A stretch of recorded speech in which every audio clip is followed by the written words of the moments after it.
ज़्यादा अच्छे होंगे और तो और आपकी पढ़ाई भी बहुत ही अच्छी चल रही होगी भाई।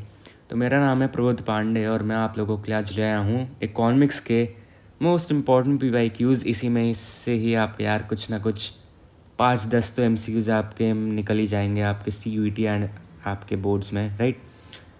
तो यार अपना पेन और कॉपी लेकर बैठना है ना, मेरे साथ साथ करना, क्योंकि ये क्वेश्चंस मैंने भी पहले कभी किए नहीं हैं, तो मज़ा बहुत आएगा। एंड कहीं कुछ आप लोगों को लगे कि मैंने गलत कर दिया है तो भाई कमेंट डाउन कर देना, बताना मुझे, है ना। साथ में डिस्कस करेंगे, इंटरेक्टिव बनाएंगे यार इस वीडियो को हम लोग, है ना।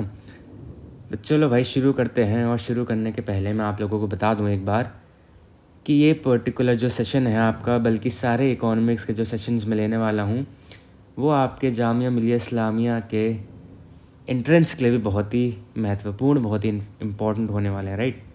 तो मेक श्योर कि यार अच्छे से करना, स्टैंडर्डाइज सिलेबस है, सभी में ही यही आएगा, तो अच्छे से करते चलना, है ना। मिस आउट कुछ भी मत करना यार, क्योंकि रिकॉर्ड लेक्चर्स हैं, पीछे जा के आराम से करते रहना, है ना, ज़्यादा लोड मत लेना। तो चलो इसी के साथ हम लोग शुरू करते हैं आज के PYQs। और जितने में मैं PYQs लाया हूँ आज यार, ये सारे रिपीटेड हैं इन द सेंस कि आ चुके हैं आपके CUET में एज वेल एज आपके बोर्ड्स में, राइट। तो अच्छे से करेंगे यार हम लोग, बहुत ही अच्छे से। तो सबसे पहला क्वेश्चन है हमारा कि the main source of money in an economy is, of course central bank है, कमर्शियल बैंक भी है, यानी कि both A and B। Second question है हमारा विच out of the following items is not included in the money supply of a country, यानी कि कौन सा ऐसा कॉम्पोनेंट है जो नहीं इंक्लूडेड होता है किसमें, money supply of a country में। कौन सा है वो? टाइम डिपॉजिट्स है, क्योंकि कॉइन्स एंड करेंसी हैं, डिमांड डिपॉजिट्स हैं, नन ऑफ दीज, ठीक है यार, still not included time deposits, right. अगला क्वेश्चन है हमारा which bank in India is the controller of credit. Extremely important यार, सबको आना चाहिए। अगर किसी ने नहीं भी पढ़ा है चैप्टर तब भी वो आराम से बता देगा कि भाई इसका आंसर तो होना चाहिए RBI, यानी कि Reserve Bank of India, okay. Moving on to the next question, which is the ratio of total deposits that a commercial bank has to keep with Reserve Bank of India is called cash reserve ratio, ठीक है। अगला है question number 5th and 6th। In the following questions, question number 5 and question number 6, a statement of assertion followed by statement of reason is given, choose the correct answer out of the following choices, ठीक है। यानी कि assertion है हमारा money kept with RBI is a part of money supply in India, and क्या है, reason है हमारा RBI supplies money in India, ठीक है। तो ऑप्शंस क्या क्या हैं हमारे, both assertion and reason are true and reason is the correct explanation of assertion, ये तो मुझे नहीं लग रहा है। Another one is both assertion and reason are true and reason is not the correct explanation of assertion. Nope. Assertion A is true but reason R is false। क्या ये सही है? जी नहीं, ये सही नहीं है। सही है हमारा D वाला, क्यों? क्योंकि ये कहता है कि भाई assertion false है पर reason true है। जी हाँ, यहाँ पे बिल्कुल सही है कि देखो assertion false है। Money kept with RBI is part of money supply in India, nope, false। RBI supplies money in India, that is true। तो भाई क्या है हमारा ठीक बैठा है? जी हाँ, ठीक बैठा है। दूसरा है हमारा money supply in India includes demand deposits with commercial banks, ठीक है। रीज़न कहता है हमारा demand deposits with commercial banks mean fix deposits. तो क्या क्या हमारे ऑप्शन हैं इसमें, ठीक है। तो इसमें हमारा money supply in India includes demand deposits with commercial banks, right. Reason है इसका कि demand deposits with commercial banks mean FD। जी नहीं, तो इसका क्या सही होगा? इसका सही होगा हमारा C वाला, ठीक है। यानी कि assertion is true but R is false, सही है। और ये एक न्यूज़ रिपोर्ट का क्वेश्चन है, तो करते हैं इसको भी। ये कहता है dash deposits are payable on demand either through cheque और अदरवाइज। तो इसका सही आंसर होगा डिमांड डिपॉजिट्स। पिछले लेक्चर में मैंने आपको समझाया भी था अच्छे से, तो मेक श्योर यार कि देख क्या जाना है ना, ज़्यादा टाइम नहीं वेस्ट होगा यार, टाइम क्या ही वेस्ट होगा, पर आप ही का ही फ़ायदा होगा इसमें, ठीक है। अगला है हमारा dash is not a function of the central bank. अच्छा, क्या कहता है कि dash is not the function of central bank. तो ये वाला मैं चाहूँगा कि आप लोग खुद भी करना, बट इट्स फाइन, मैं करवा देता हूँ। पहला है banking facilities to the government. ठीक है, ये तो होता है यार। Banking facilities to the public, okay. Lending to the government, lending to commercial banks. तो इसका सही हो गया हमारा बी, गुड। अगले अब आते हैं हम लोग भाई अपने प्रैक्टिस क्वेश्चंस पे, क्योंकि यार जब तक आप लोग प्रैक्टिस नहीं करोगे ना, तब तक आप लोगों को यार समझ ही नहीं आएगा कि हम क्या कर रहे हैं क्या नहीं कर रहे हैं। और यार आज मैं भर भर के क्वेश्चंस लाया हूँ, लगभग 67 क्वेश्चंस हैं आपके, तो मेक श्योर कि यही सारे कर लेना यार, अच्छे से हो जाएगा आपका फिर एग्ज़ाम, यानी कि CUET as well as boards की प्रिपरेशन, ठीक है। तो सबसे पहला क्वेश्चन है हमारा कि the part of LRR by the banks, the part of LRR kept by the banks themselves is called। तो बताओ क्या है इसका आंसर। अगर मैं बताऊं तो इसका आंसर होगा ए, ठीक है। सेकंड क्वेश्चन है credit creation bye commercial banks is determined bye, okay, CRR, SLR and initial deposits, all of the above.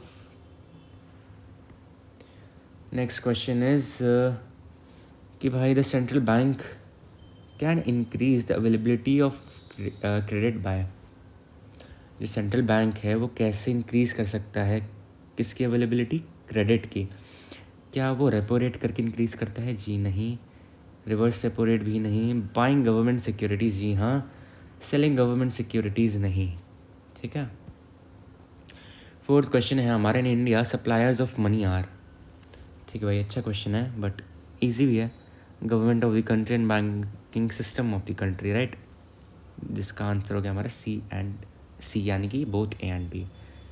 Question number 5 है यार कि अब which of the following is not concern with banking organisation.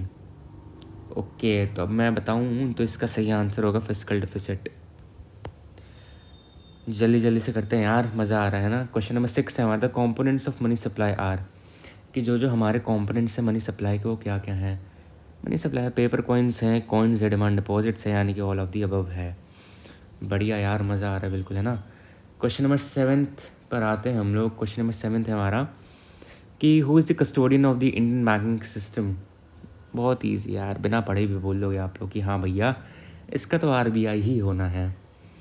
Question number 8 है, banks use the major portion of the deposits to keep as reserve so that people may withdraw for routine expenses, extend loans, ठीक है। Meet renovation of the bank, ये तो यार कुछ गलत हो गया है, ABCD। इसका सही आंसर वैसे एक्सटेंड लोन्स होगा, ठीक है। D ऑप्शन यहाँ पे है नहीं, कुछ मिसप्रिंट हो गया यार, I am really sorry. Question number 9 है हमारा कि which of the following deposits are also known as chequeable deposits. मैंने आपको पिछले लेक्चर में बहुत ही अच्छे से बताया था यार कि चेकेबल डिपॉजिट्स होते हैं हमारे, कुछ नहीं होता, वो डिमांड डिपॉजिट्स होते हैं, राइट।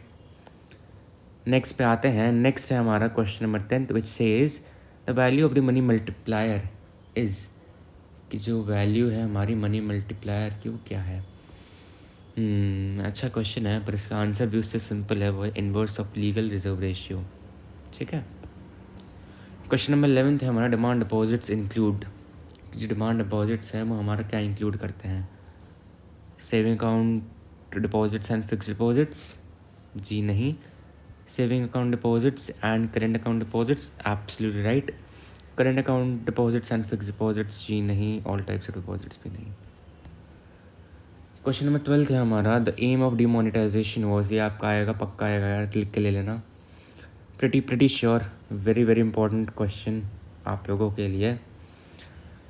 तो क्या है, to curb corruption, right, to curb counterfeiting, right, to curb the use of high denomination notes for terrorist activities, absolutely right, यानी कि ऑल ऑफ द अबव इसका आंसर, ठीक है।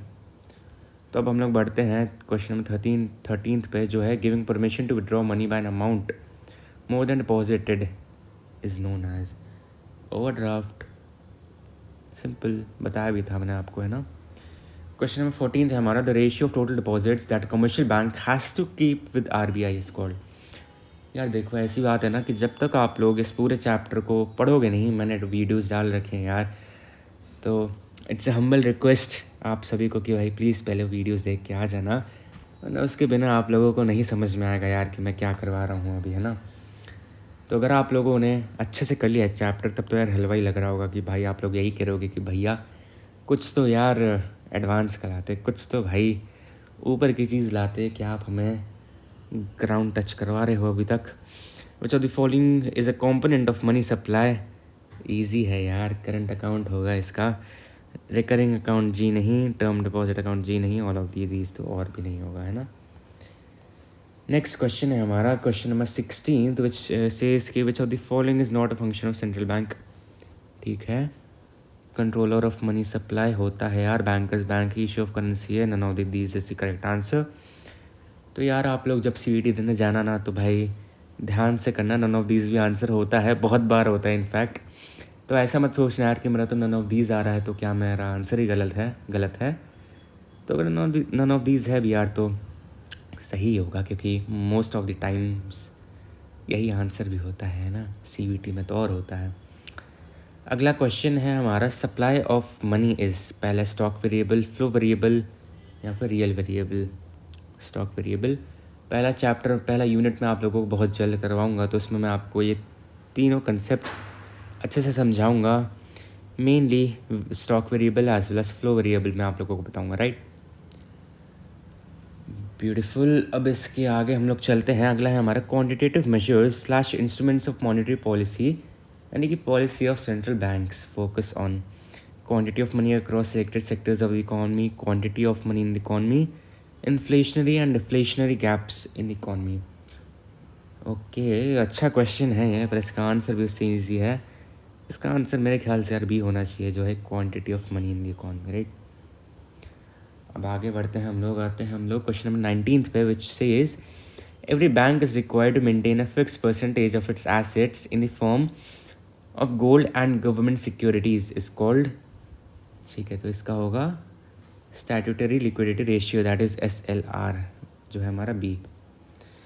क्वेश्चन नंबर 20 है यार हमारा कि which of the following is a function of commercial bank, कि इनमें से कौन सा हमारा फंक्शन है किसका, कमर्शियल बैंक का। ओके, तो इसका आंसर मेरे ख्याल से क्रेडिट क्रिएशन होगा। वाह, खुद ही एरो बन गया, मैंने बनाना नहीं चाहा, बट अच्छा हुआ यार। इसका करेक्ट आंसर है क्रेडिट क्रिएशन, ठीक है। आगे बढ़ते हैं हम लोग क्वेश्चन नंबर 21 पे, which of the following is true for the central bank. Central bank है हमारा क्या, इसको कहते हैं हम लोग एपेक्स इंस्टीट्यूशन भी, ठीक है। Apex Bank of the country, ownership of the government, regulates the entire banking system in the country. All of these is the correct answer. Question number 22 है हमारा कि credit money is increased when CRR। ये मैं आप लोगों को बता रहा हूँ यार, ये कंसेप्ट है, ये फैक्ट है, तो इसको याद कर लेना अच्छे से ना। इसका सही आंसर वैसे होता है फॉल्स, ठीक है, कि credit money is increased when CRR, ठीक है, इज डिक्रीज, या फिर मैं बोल दूँ भाई कि जब वो फॉल हो जाता है, ठीक है। कुछ मिस हो गया हमारा, जी हाँ। क्वेश्चन नंबर 23 है हमारा कि who regulates the money supply in India, कि कौन ऐसा है जो रेगुलेट करता है money supply in India. The correct answer is reserve Bank of India. याद रखना यार, पेपर करेंसी RBI इशू करता है, और कॉइन्स आपके मिनिस्ट्री ऑफ फाइनेंस, ठीक है, मिनिस्ट्री ऑफ फाइनेंस इशू करता है, ठीक है। इम्पॉर्टेंट है यार, आ सकता है, हम प्रीटी श्योर आएगा ही। क्वेश्चन नंबर 24 है हमारा, क्रेडिट मल्टीप्लायर इज, ठीक है, तो क्रेडिट मल्टीप्लायर इज इजी यार, CRR, ठीक है, cash reserve ratio. Question number 25 है हमारा कि what type of loan is advanced by commercial banks. Okay, cash credit जी हाँ, ओवरड्राफ्ट जी हाँ, लोन्स एंड एडवांसेस भी होता है, तो आंसर होगा हमारा ऑल ऑफ दीज। तो यार आज आप लोग ना पूरी वीडियो एंड तक देखना यार, क्योंकि आज मैं लाया हूँ न्यूमेरिकल्स। और न्यूमेरिकल्स आपके बोर्ड्स में और आपके CVT में दोनों में ही आते हैं। तो एक्सपर्ट्स एडवाइस है यार, एक्सपर्ट्स एडवाइस भी क्या, अपनी भाई की तरफ से एक एडवाइस मान लो।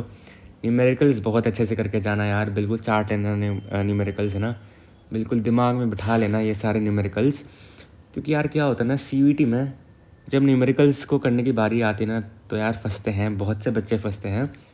मैं भी फंसा था, इसलिए बोल रहा हूँ यार कि न्यूमेरिकल्स को अच्छे से प्रैक्टिस करना, बाय हार्ट प्रैक्टिस करना, और तो फॉर्मूलेज बिल्कुल दिल से याद करके जाना, सारे ही यूनिट्स के, सारे चैप्टर्स। ठीक है। अगला क्वेश्चन हमारा बचा, the following is the bank of public. ठीक है यार, इजी है यार, सेंट्रल बैंक को ही हम लोग कहते हैं bank of public. Question number 27 पे आते हैं हम लोग, which of the following is the function of a central bank. इनमें से कौन सा फंक्शन है हमारा किसका, सेंट्रल बैंक का। इशू ऑफ नोट्स, जी हाँ। Bank to the government and bank supply and control of money, यानी कि all of these is the correct answer. आते हैं अब हम लोग क्वेश्चन नंबर 28 पे, जो कहता है हमारा, in the context of commercial banks which are the following alternatives is correct. ठीक है, पहले deposits are liabilities of banks, ठीक है, which is somehow correct only. ठीक है, अगले पे आते हैं हम लोग, commercial banks are creators of money. क्या करेंगे, commercial banks are creators of money, जी हाँ, बताया था मैंने आपको पिछले ही लेक्चर में ये सब। ठीक है, थर्ड है हमारा, commercial banks accept deposits from general public, जी हाँ, accept deposits of world bank. अरे यार नहीं यार, ये तो कुछ नहीं है। क्वेश्चन नंबर 29 पे आते हैं हम लोग, the total stock of money in circulation among the public is called money supply.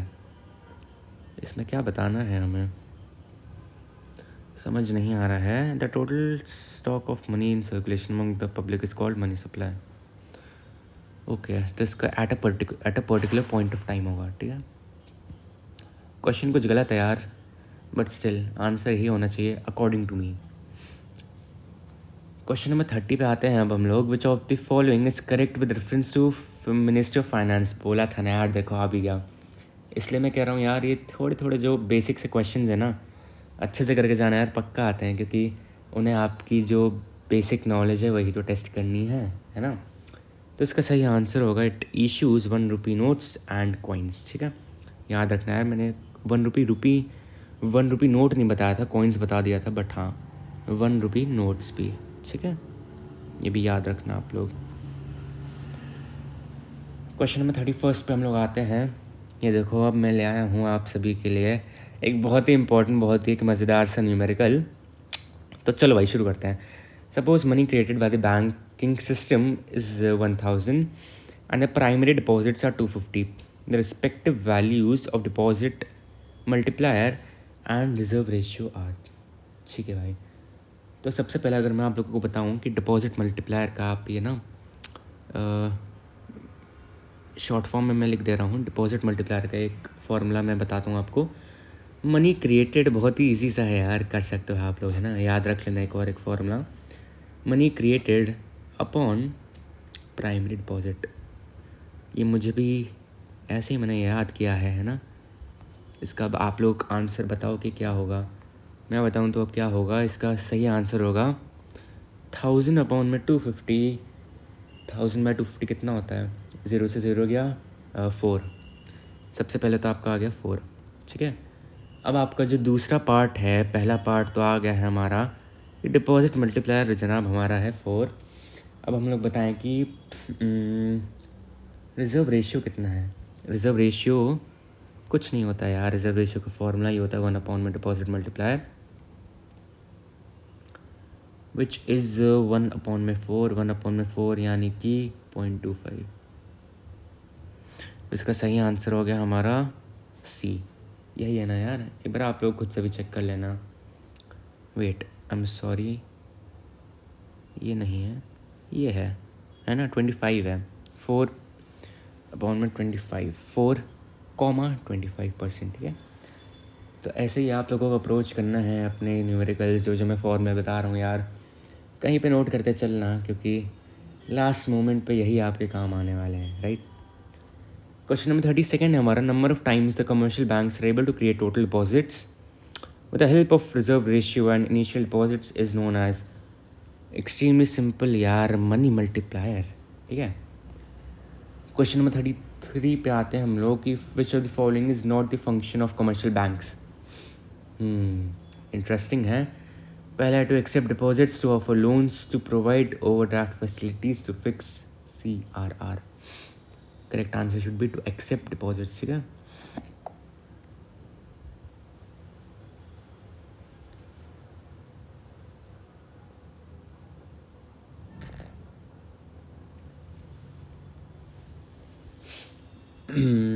Wait, extremely sorry guys, sorry for the delay. इसका आंसर ये नहीं होगा यार, क्योंकि ये तो होता ही है ना। ये भी एक फंक्शन होता है, डिपॉजिट एक्सेप्ट करता है, एक फंक्शन होता है लोन्स एक्सटेंड करता है, ये भी एक होता है, ओवरड्राफ्ट फैसिलिटी भी हमें देता है, ये भी होता है। तो इसका करेक्ट आंसर होगा हमारा D, that is to fix CRR, है ना। क्वेश्चन नंबर 34 पे अब हम लोग आते हैं, विच इज़ कि which of the following is the component of M1, यानी कि मेजर ऑफ मनी सप्लाई। तो यार एक जो मैंने आपको कल टेबल सुनाई थी ना, कल क्या मैं पहले लेक्चर में बोलूँ, उसी से रिलेटेड देखो एक सवाल आ चुका है हमारा, दैट इज़ क्वेश्चन नंबर 34, जिसका ऑप्शन है हमारे सामने टाइम डिपॉजिट्स है, बिल ऑफ एक्सचेंज है, ट्रेजरी बिल्स हैं, नन ऑफ द दीज है, तो इसका आंसर टाइम डिपॉजिट्स होगा। ओके, बढ़ते हैं हम लोग अगले पे। अगला है हमारा question number 35, which is supply of money refers to the quantity of money measured. Okay, supply of money refers to the quantity of money measured. Okay यार, 35 होना चाहिए, as on any point of time. ठीक है, question number 36 पे अब लोग आते हैं, which says money supply includes. क्या इंक्लूड करता है मनी सप्लाई, बताइए आप लोग ज़रा एक बार। क्या वो all deposits in the banks होता है, ओनली डिमांड डिपॉजिट्स होता है, या फिर only time deposits in the banks होता है, या फिर करेंसी विद बैंक्स होता है। The correct answer is D, currency with banks. ठीक है, अब आते हैं हम लोग, the creation of dash is called credit creation. Secondary deposits bro, as easy as that. ठीक है, सेकेंडरी डिपॉजिट्स। अब आते हैं हम लोग क्वेश्चन नंबर 38 पे, विच इज़ कि dash are called legal tenders. यार dash is called legal tenders. ठीक है, एक्सट्रीमली सॉरी यार फॉर द बैकग्राउंड नॉइज, है ना, होता है यार, I am really sorry for the disturbance once again. तो मैंने आपको बताया था यार कि लीगल टेंडर वही होता है जो हर एक कोई बाउंड होता है यार एक्सेप्ट करने को, है ना। By law it is accepted, यानी करेंसी नोट्स एंड कॉइन्स। ठीक है, बढ़ते हैं अब हम लोग आगे। अब हम लोग आ चुके हैं भाई क्वेश्चन नंबर 39 पे, which is which of the following is not included in demand deposits. ठीक है, which of the following is not included in demand deposits. Easy यार, FD, I am sorry, fixed account deposits. Fixed account deposits, which पहला option था हमारा saving account deposits include होता है, current account deposits होता है ना। कौन नहीं होता, फिक्स्ड अकाउंट डिपॉजिट्स नहीं होता है। बढ़ते हैं अब हम लोग क्वेश्चन नंबर 40 की तरफ, which says demand deposits which are included in money supply are. Demand deposits which are included in money supply are, ये तो मुझे पहले ही में ये मिल गया अपना answer, which is net demand deposits, as easy as you like. B था हमारा ग्रॉस डिमांड डिपॉजिट्स, C था हमारा टोटल डिमांड डिपॉजिट्स, D था हमारा यार फिक्स्ड डिमांड डिपॉजिट्स। ठीक है, क्वेश्चन नंबर 41 है हमारा, which of the following statement is false. ठीक है, फॉल्स स्टेटमेंट हमें निकालनी है। Money supply is a flow concept, यार यही फॉल्स है। क्या है वो, स्टॉक है। डोंट वरी यार, बताऊंगा मैं आपको पहले यूनिट में सब, है ना। तो यार it is a stock concept. M1 measure includes deposits with RBI as one of the components. This is correct. Demand deposits created by commercial banks are known as bank money. ठीक है, all of these तो यार वैसे ही नहीं होगा। Question number 42 पे अब हम लोग आते हैं, which says which of the following is a feature of commercial banks. इनमें से कौन सा फीचर है कमर्शियल बैंक्स का। एक्सेप्ट डिपॉजिट्स, ठीक है, create money, financial institution, all of these. तो यार आप लोग अब नोटिस कर पा रहे होगे कि यार मोर और लेस रिपीट ही होते हैं क्वेश्चंस, है ना। ये जितने भी हैं ये सारे के सारे रिसेंट के ही यार, ज़्यादा टाइम तो हुआ नहीं है CUET को स्टार्ट हुए। और तो और इसमें आपके बोर्ड्स के भी मैंने बीच बीच में डाल दिए हैं। मैंने डिफ्रेंशिएट नहीं करा यार, क्योंकि वरना फिर फ्लो टूटता है ना। ज्योग्राफी वाले में मैंने ये नोटिस किया था कि फ्लो टूटा था। ठीक है, तो अब हम लोग बढ़ते हैं क्वेश्चन नंबर 43 पे, which of the following is not a checkable deposit. हमने पहले पढ़ा था विच of the following is a checkable deposit. अब हम लोग पढ़ेंगे विच of the following is not a checkable deposit, that is fix account deposit. ठीक है, करंट अकाउंट डिपॉजिट होता है, सेविंग अकाउंट डिपॉजिट होता है, ऑल ऑफ द अबव तो वैसे ही नहीं होगा। अब बढ़ते हैं हम लोग क्वेश्चन नंबर 44 पे, that is dash is the cash deposit of people with commercial banks in different deposit accounts. ठीक है, प्राइमरी डिपॉजिट होता है, क्या वो इनिशियल डिपॉजिट होता है, या फिर क्या वो डेरिवेटिव डिपॉजिट होता है? बताइए क्या होगा इसका आंसर। मेरे ख्याल से तो यार A एंड B होगा, प्राइमरी और तो इनिशियल दोनों आएंगे। अब आते हैं हम लोग क्वेश्चन नंबर 45 पे, which is dash deposits arise due to loans given by the banks to the people. Secondary as well as derivative पढ़ाऊँगा, don't worry. Secondary as well as derivative, ये कुछ ये NCERT के टर्म्स हैं, कुछ terminologies आपके NCERT की है, जो मैं आपको एंड में जब आपका CUET पास में आ रहा होगा तब अच्छे से करवाऊँगा।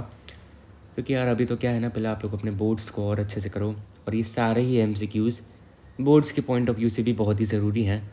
ये वाला आपके बोर्ड्स में नहीं आएगा, प्रिटी श्योर, बट CUET में वेरी वेरी इंपॉर्टेंट। ठीक है, तो मैंने ये सोचा यार कि जब CUET पास आ रहा होगा तब एक साथ आपकी जितनी भी टर्मिनोलॉजीज़ होंगी NCERT की, वो मैं आप लोगों को अच्छे से बाय हार्ट याद करवाऊँगा। ठीक है, अब बढ़ते हैं हम लोग क्वेश्चन नंबर 46 पे, that is dash is a number by which total deposits can increase due to a given change in deposits. पहला है हमारा money multiplier, primary deposits, legal reserve ratio. तो बताइए ज़रा क्या होगा इसका आंसर। मेरे ख्याल से मनी मल्टीप्लायर होगा इसका आंसर, है ना।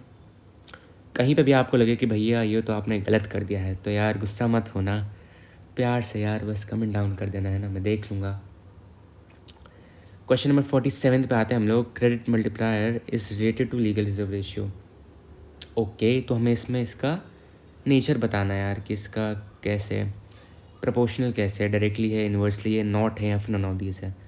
इन्वर्सली है यार, जहाँ तक I can think of it, है ना। चलो भाई, एक MCQ अब आ चुका है हमारा। MCQ क्या है हमारा, what will be the total deposits if initial deposits are 6000 and LRR is 50%।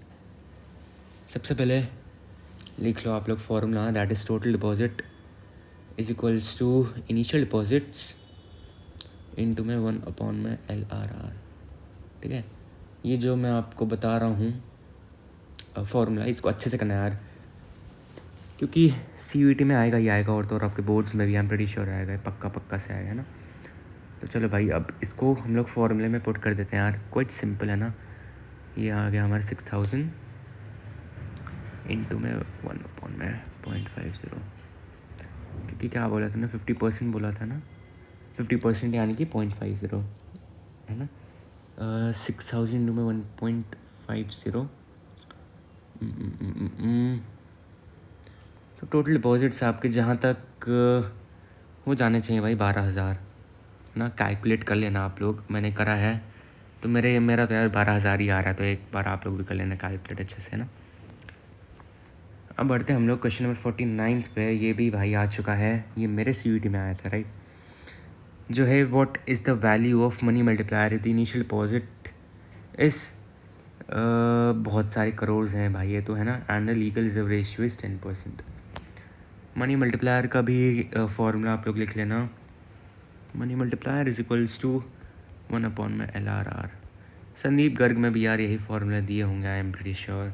ठीक है, तो अब इसको सब्स्टिट्यूट कर देना यार। LRR क्या है हमारा, LRR है हमारा 10%, विच इज़ 0.10। ठीक है, मनी मल्टीप्लायर है हमारा, आंसर हमारा 10 आ जाएगा, क्योंकि money multiplier MM is equals to 1 में 0.10 विच इज़ 10। ठीक है, तो जहाँ तक मेरा तो 10 ही आ रहा है यार, आप लोग भी एक बार क्रॉस चेक कर लेना अपना।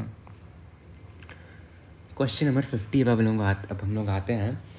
ये कहता है हमारे total deposits by commercial banks are 25,000 crore and legal reserve ratio requirements है 20%, what is the initial deposit. इसका भी फॉर्मूला आप लोग याद कर लो यार, मैंने भी बाय हार्ट याद कर रखे हैं, तो अभी तक देखो मैं भूला नहीं हूँ। Initial deposits is equal to total deposits into में legal reserve ratio, that is LRR। बस यार सब्स्टिट्यूट मार दो अब आप लोग। टोटल डिपॉजिट्स हैं मेरे कितने, 25,000 करोड़। केसी लिख दे रहा हूँ यार, है ना, रियली सॉरी, इतना यार हैंड राइटिंग इस पर आ नहीं पाती है मेरी वाइट बोर्ड पर, राइट। और LRR है हमारा 20% दिया है, यानी कि मैंने आप लोगों को अभी समझाया कि इसको 0.20 भी हम लोग लिख सकते हैं। और अब आंसर आप लोग आराम से निकाल सकते हो, दैट इज़ 25,000 इंटू में कितना, 0.20। कैलकुलेट कर लेना यार एक बार इसको, जहाँ तक 5,000 आ जाना चाहिए आप सभी का ये आंसर। इसका सही आंसर हो चुका है हमारा क्वेश्चन ऑप्शन नंबर बी, ठीक है। अब हम लोग आते हैं क्वेश्चन नंबर 51 पे। उफ, मेरी तो यार सांस फूल गई है अब। तो ऐसा करना यार, कुछ क्वेश्चन मैं आप लोगों को किस में दे रहा हूँ, होमवर्क में दे रहा हूँ, ठीक है। तो ये आप लोग होमवर्क में कर लेना, मैंने आपको फॉर्मूले तो सारे बता ही दिए हैं, तो यार कुछ बहुत आप भी कर लो, है ना, क्योंकि जब तक मैं आप लोगों को होमवर्क में दूंगा नहीं, तब तक आप लोग कहाँ भाई कॉपी और पेन उठाने वाले हो, है ना। मूवी सी ही चलती रहेगी वरना, है ना, एक 1-1.5 घंटे की। तो ऐसा नहीं है यार, खुद भी करना, ट्राई करना है, एक शॉट देना ना हो तो, वरना तो फिर भाई मैं हूँ ही, करवा दूंगा। क्या है बच्चों, the following is issued by the reserve Bank of India, यार बहुत बार करवा दिया, ये भी आप लोग कर लेना अपने आप से। 53rd पे आते हैं हम लोग। All currency notes in India except 1 rupee note bear the signature of, बहुत ही ज़रूरी यार, गवर्नर ऑफ RBI। ये आप लोगों को ना कंफ्यूज करने के लिए आई एम प्रिटी श्योर देगा ही, PM दे देगा कि भाई क्या प्रधानमंत्री के होते हैं सिग्नेचर, जी नहीं। क्या हमारे फाइनेंस मिनिस्टर के होते हैं, जी नहीं। नन ऑफ दीज भी नहीं, तो इसका होता है governor of Reserve Bank of India, ठीक है। क्वेश्चन नंबर 54 है हमारा। Why has RBI been given the sole authority of printing currency in India, to maintain stability in money supply, correct, to maintain uniformity, that is both A and B, right. Question number 55 है हमारा। RBI acts as dash for the government, bank agent, financial adviser, that is all of these. Question number 56 है। Who is the apex body that controls and regulates the monetary structure of our country. RBI है यार, बहुत ही easy peasy, right. Question number 57 पे अब हम लोग आते हैं। Which of the following function is perform by RBI as a supervisor of commercial banks. Branch expansion करवाती है, लिक्विडिटी ऑफ एसेट्स होता है क्या, या फिर winding up of a bank होता है, यार ये तीनों ही होता है। ब्रांच एक्सपेंशन हो गया, लिक्विडिटी ऑफ एसेट्स हो गया, वाइंडिंग अप ऑफ बैंक हो गया, यानी कि all of the above. When was RBI nationalised in India, 1949, याद रखना आएगा। When commercial banks fail to meet their financial requirements from other sources, they approach the central bank, known as lender of last resort होना चाहिए, I guess. I guess lender of last resort ही होना चाहिए भाई, है ना। अब हम लोग आते हैं क्वेश्चन नंबर 60 पे, which of the following is directly related to credit creation. ठीक है, इनमें से कौन सा डायरेक्टली रिलेटेड है, किससे, क्रेडिट क्रिएशन से। The answer should be primary deposits होता है, LRR भी होता है, यानी कि बोथ कैन भी हो जाएगा हमारा आंसर। आगे बढ़ते हैं। If an economy is to control recession like most of the eurozone nations, which of the following can be appropriate. Which of the following can be appropriate, यानी कि भाई in my opinion it should be, I am not sure about this one. आ नहीं रहा यार मुझे भी है ना, और मैं चाहता नहीं मैं आप लोगों को कुछ एरा गहरा बता दूं, तो इसको मैं अगले लेक्चर में देख के आता हूँ यार कि इसका आंसर क्या होना चाहिए, कि इसका खैर मुझे भी नहीं आता है अभी तो, है ना। क्वेश्चन नंबर 62 है हमारा। Which of the following instruments deals with qualitative credit control, bank rate, right. अब आते हैं हम लोग क्वेश्चन नंबर 63 पे, which is the process of buying and selling of securities by the central bank of a country is known as selling government bonds. ठीक है, that is open market operations. ठीक है, तो अब हम लोग आते हैं 64 पे। यार ये भी आप लोग अपना होमवर्क में कर सकते हो। 64 ये आपका है होमवर्क। 65 में आप लोगों को करवाता हूँ, that is which among the following is the correct option. Repo rate is short term borrowing by the commercial banks from the central bank. Bank rate is the rate of interest charge by the bank from commercial banks on borings. ठीक है, reverse repo rate is interest rate offered. ठीक है यार, तो इसका सही answer तो ए ही होना चाहिए मेरे ख्याल से, है ना। बढ़ते हैं हम लोग आगे और आते हैं हम लोग अब इस लेक्चर के सेकंड लास्ट क्वेश्चन पे, which of the following is a qualitative instrument of credit control. क्या मुझे मार्जिन रिक्वायरमेंट से कहीं, जी हाँ है, जो है हमारा डी ऑप्शन। ठीक है, बैंक रेट नहीं होता है, रेपो रेट नहीं होते, क्वालिटेटिव है ये सारे, माफ़ कीजिएगा क्वांटिटेटिव है ये सारे, क्वालिटेटिव आपका है मार्जिन रिक्वायरमेंट। ठीक है, वूहू, इसी के साथ आज हमारा ख़त्म होने वाला है प्यारा सा लेक्चर। तो अब आ चुके हैं हम लोग अपने लास्ट क्वेश्चन पे, which of the following is not quantitative method of credit control. Bank rate होता है यार, मॉडल सुवेस्टेशन नहीं होता है, तो ये आंसर हो गया हमारा। ओपन मार्केट ऑपरेशन होता है, चेंज इन CRR भी होता है। ठीक है, तो इसी के साथ ही गाइस ख़त्म होता है हमारा CVT के पॉइंट ऑफ व्यू से एज वेल एज आपके बोर्ड्स के पॉइंट ऑफ व्यू से ये PYQ सेशन हमारा। और अगले लेक्चर में मैं आपका शुरू करवा दूंगा अगला यूनिट। तो भाई स्टे ट्यून्ड, अच्छे से आप लोग पढ़ते रहिए, एज वेल एज हेल्दी भी रहिए भाई। ज़्यादा स्ट्रेस लेने की चिंता है नहीं, क्योंकि यार बोर्ड ही तो है, हो जाएगा, सबसे हो जाता है, आप लोगों से भी पक्का हो जाएगा, आई एम प्रीटी श्योर। ये मैंने आप लोगों को होमवर्क में दे तो दिया था, पर मैं आपको कराई देता हूँ। If an economy is to control recession which of the following can be appropriate, selling government bonds. ठीक है, तो बस भाई आज के लिए इतना ही, मिलेंगे हम लोग अपने नेक्स्ट लेक्चर में।